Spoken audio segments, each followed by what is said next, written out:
Yung magpinakita ni Speaker na siya ay may super majority na anytime kaya niyang ipa-impeach si Vice President Sara Duterte, and indirectly pinapakita niya that he can hold the President hostage. Why? Because siya mismo kaya niyang ipa-impeach pati ang Presidente. So, by doing this impeachment right now, there is one message being sent by Speaker Romualdez: ako ang pinakamatigas dito sa Pilipinas.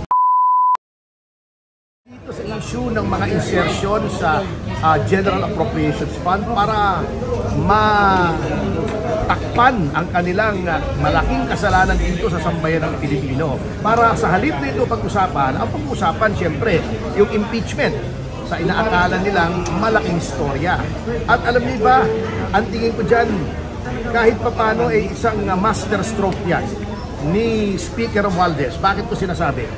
Bukod sa ito ay pantakip dito sa malaking news ng insertion na ngayon ay nasa kataas-taasang hukuman at pati na dito sa piskalya sa Lunes, isang purpose yan. Number 2, pinapakita dyan ni Speaker Romualdez na the President is not in control. He is the one in control. Bakit? Sapagkat publicly sinabi na ni Pangulo ayaw niya ng impeachment. Sa kabila ng sinabi niyo ng Pangulo ay isinulong pa rin niyang impeachment. Not only that, by making Congressman Sandro Marcos the lead or the point man sa pagsulong ng impeachment, ipinakita niya very subtly that the President cannot even control his own son. Diba? Number 3, pinapakita niya sa Iglesia ni Cristo na para bang ibig niya sabihin, hindi ko kayo kailangan.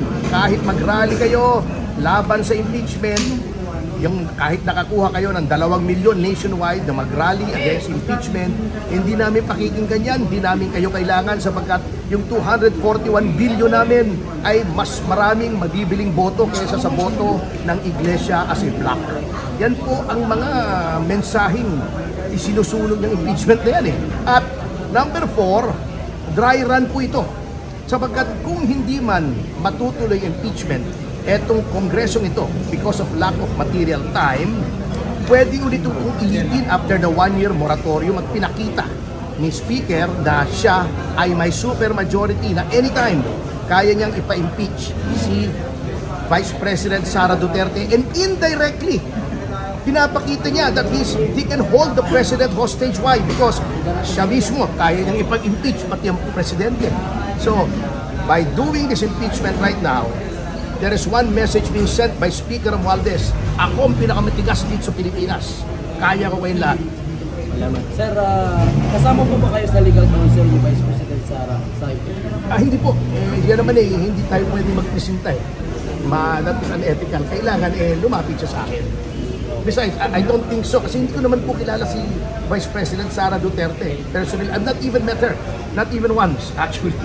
Attorney, ano po masasabi niyo sa mga congressman na pumirma sa impeachment ni Bibi, tapos ang nilarason wala po silang choice kundi pirmahan, gawa ng i-hold ang kanilang budget for mawawalan silang budget? That is a matter between them and their own respective consciences. And it's a matter ng kanilang konsyensya. Pwede po bang matanggal si Martin Romualdez? Alam natin yung kaso, mahabang proseso ito. Ipingkis matapos na yung election, tapos yung by commission na yan, pwede po ba siya matanggal? Kung if is found to have falsified legislative documents, maaring one of the accessory penalties could be disqualification from public office, either temporary or perpetual. So kasama po yung accessory penalty pag ikaw ay convicted with finality ng isang criminal offense. Pero matagal pa yan malayo pa yan. Ano oras kayo mag-file, sir, sa 10:30 sa Lunes. Saan po yan sa dito sa City Prosecutor ng Quezon City.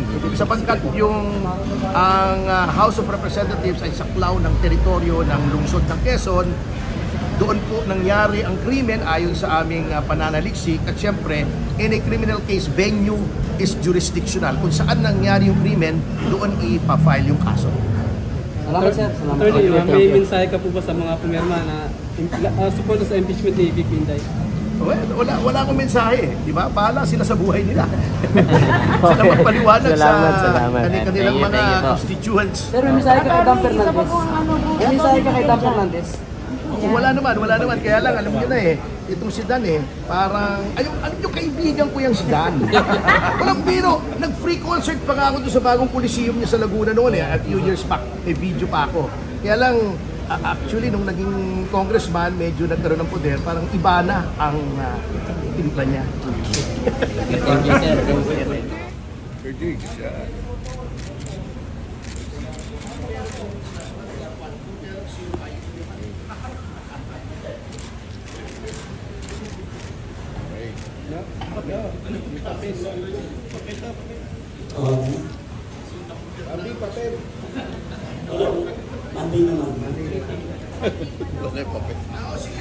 Mr. Bambi.